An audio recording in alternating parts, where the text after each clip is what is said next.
Brought to you by ITEL.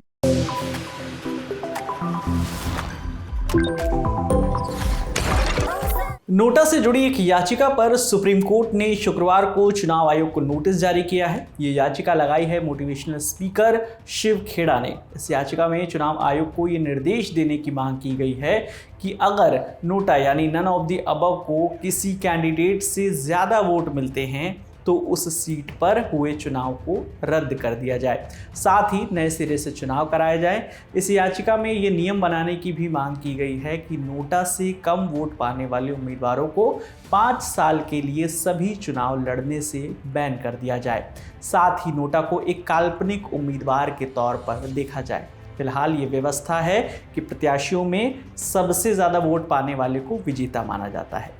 CJI D Y Chandrachud, justice जेबी पारदीवाला और justice Manoj Mishra की bench ने शिव खेड़ा की इस याचिका पर सुनवाई करने के लिए वो बेंच तैयार हो गई है। अब आपके जहन में ये सवाल उठ रहा होगा कि लोकसभा चुनाव के 2 चरणों की वोटिंग के बाद आखिर ये याचिका क्यों दायर की गई है। दरअसल ये याचिका सूरत में 22 अप्रैल को बीजेपी कैंडिडेट मुकेश दलाल की निर्विरोध जीत के संदर्भ में दायर की गई है।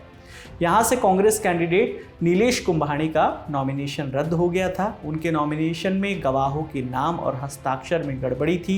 इस सीट पर भाजपा और कांग्रेस समेत 10 प्रत्याशी मैदान में थे, लेकिन 21 अप्रैल को 7 निर्दलीय कैंडिडेट्स ने अपना नाम वापस ले लिया। इसके बाद बीएसपी कैंडिडेट प्यारेलाल भारती ही बचे थे, जिन्होंने सोमवार यानी 22 अप्रैल को अपना नॉमिनेशन वापस ले लिया। ऐसे में बीजेपी प्रत्याशी मुकेश दलाल निर्विरोध चुने गए। हालांकि यहाँ ये समझना जरूरी है कि यह विषय विस्तृत सुनवाई का है।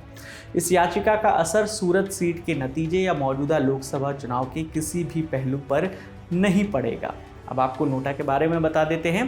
भारत में नोटा का विकल्प साल 2013 में सुप्रीम कोर्ट के निर्देश के बाद आया था। इसका मतलब है नन ऑफ द अबव, यानी कि इनमें से कोई नहीं।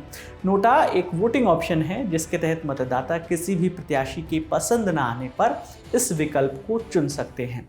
इसे भारत में शुरू कराने के पीछे People's Union for Civil Liberties ने काफ़ी लंबी लड़ाई लड़ी थी।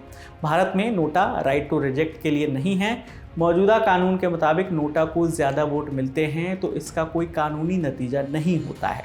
ऐसी स्थिति में अगले उम्मीदवार को विजेता घोषित कर दिया जाएगा। मीडिया रिपोर्ट्स की माने तो 2013 से अब तक हुए लोकसभा चुनावों में 261 विधानसभा क्षेत्र और 24 लोकसभा क्षेत्र में डाले गए नोटा वोटों की संख्या जीत के अंतर से ज़्यादा थी। ऐसे में इन निर्वाचन क्षेत्रों में नोटा वोटों ने चुनाव परिणामों पर असर डाला है, ये बात सत्यापित होती है।